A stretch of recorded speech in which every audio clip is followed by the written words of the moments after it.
বেশি প্রশংসা পাচ্ছিল যে এবার নির্বাচনটা সরকারি দল এবং বিরোধী দলের মধ্যে খুব বেশি বড় ধরনের কোনো সহিংসতা হয়নি, একেবারেই শান্তিপূর্ণ নির্বাচন হয়েছে। নির্বাচনের ফলাফল নিয়ে বাংলাদেশের ইতিহাসে সবসময়ই কথা ছিল, এবারও কিছু কিছু কথা আছে। তবে প্রশংসা পেয়েছে ওই জায়গাটায় যে দুই দলের মধ্যে বড় ধরনের কোনো সহিংসতার ঘটনা ঘটেনি। কিন্তু সবচেয়ে বড় ব্যত্যয় ঘটলো গিয়ে এবারই মনে হয় প্রথম যে শপথ আলাদা আলাদা নিল সংসদ সদস্যরা, এবং ইতিহাসে এবারই প্রথম সেটা। এবং সাথে যুক্ত হচ্ছে যে বিরোধী দল সরকারি দলের শপথ অনুষ্ঠানে গেল না।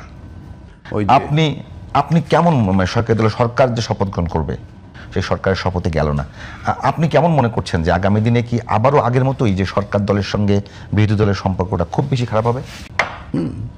কেন গেলেন না তাকে প্রশ্ন করলে আপনি আবার একটা জবাব পাবেন। মানে আমার প্রশ্ন হচ্ছে শপথ অনুষ্ঠানে যাব আমরা, কিন্তু এমন অনেক লোক আছে যে একজন লোক মারা গেছে আপনি গেলেন সেখানে, কথার কথা বলছি, ওই লোক মারা যাওয়া কিন্তু আপনি খুশি হয়েছেন কারণ আপনার কাছে তার কিন্তু আপনি কি আপনি বলবেন যে আপনি খুশি হয়েছেন? আপনি লিখবেন যে বা বলবেন যে না রে ভাই একজন ভালো মানুষ ছিল, কষ্ট পাইছি, ইত্যাদি ইত্যাদি। আমি যদি লৌকিকতাও বলি তাতেও শপথ অনুষ্ঠানে থাকা উচিত ছিল। শপথ অনুষ্ঠানে থাকলেই যে আপনি ওইটা মাইনে গেলেন তাও তো না, সুতরাং আপনি থাকতে পারতেন। যেমন আজকে সমঝোতা হয় নাই, সে মনে করেন গণভোট হইল, গণভোট হওয়ার পর কী হয়েছে, এখন মনে করেন গণভোটে বিএনপি বলতেছে যে না আমরা ওত নিব না, কি সাংবিধানিক সংস্কার কি সংবিধান সংস্কার পরিষদের হিসাবে আমরা নিব না। কেন নিব না? বিএনপি নিব না হয়তো বলে না যে আমরা এই মুহূর্তে নিচ্ছে না, সামনে নিতেও পারে, কিন্তু যে যুক্তিগুলো দ্বারা করে সেগুলোর প্রতিবাদ আমরা করছি, সেটা এখানে প্রাসঙ্গিক না। কিন্তু ওইখানে জামাত যেমন মন্ত্রিসভার ইয়েতে ছিল না, এই ওতে এটা সঠিক করে নাই আমি মনে করি। কারণ আপনি তো বাহ্যিকভাবে একটা হৃদ্যতা দেখাইতে হবে, বুঝাইতে হবে। আবার বিএনপি ওত নেয় নাই ওইটা নিয়ে সেটা বলতে পারে যে আমরা এই মুহূর্তে নিচ্ছি না, কথাটা কিন্তু বলে নাই।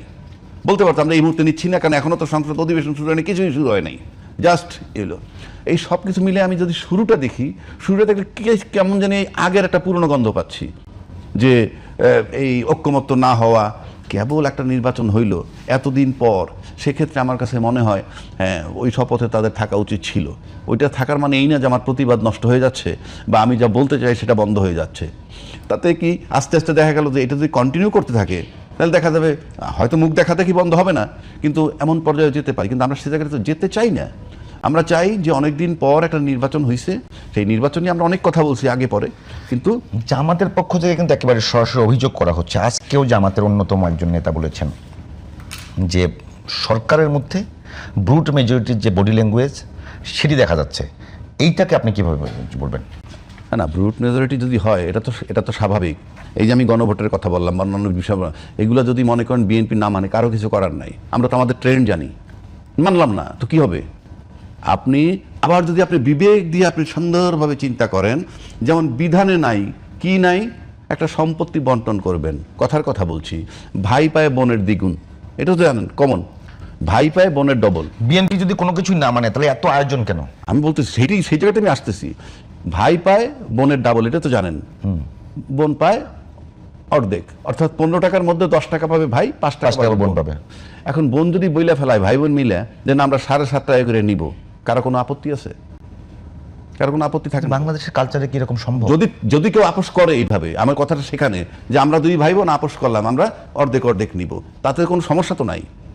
একইভাবে আপনি খুব আপোষের সাথে সুন্দরভাবে গণভোটটাকে মেনে নিছেন, এবং আপনি আপনাদের দলনেতা উনি বলছেন ধানের শীষে যেভাবে সিল মারবেন ঠিক একইভাবে গণভোটে হাঁকে জয়যুক্ত করবেন।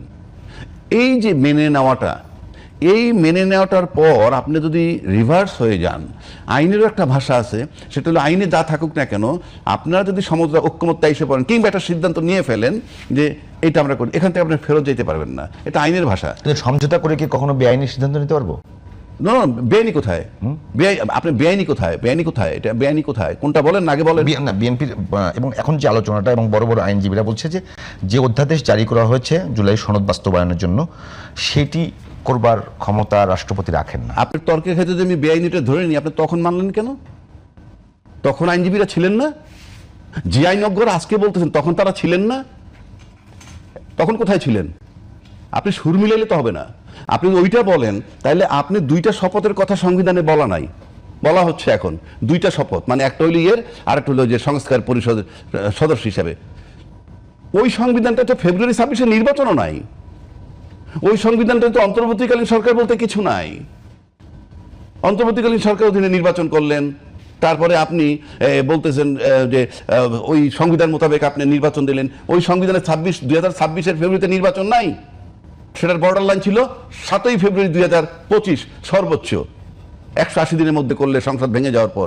আজকে তাহলে আপনি ওত নিতেছেন কি হিসাবে? নির্বাচনটা করলেন কি হিসাবে? আপনি বলতে হবে তো, সংবিধানে কি বলা আছে ওই নির্দিষ্ট মেয়াদ পার হওয়ার পর আপনার যখন খুশি তখন এই নির্বাচন করবেন? দেখান আমার লেখাটা। আপনার সুবিধা মতো, ওইটাই তো কথা, যে ব্রুট মেজরিটি আপনি পেয়ে গেছেন, এখন you can take your decision. এটা কিন্তু আলটিমেটলি যদি এটা চলমান থাকে ইন অল রেসপেক্ট, তাহলে কিন্তু আমার কাছে মনে হয় যে আমরা কি বলে ভালো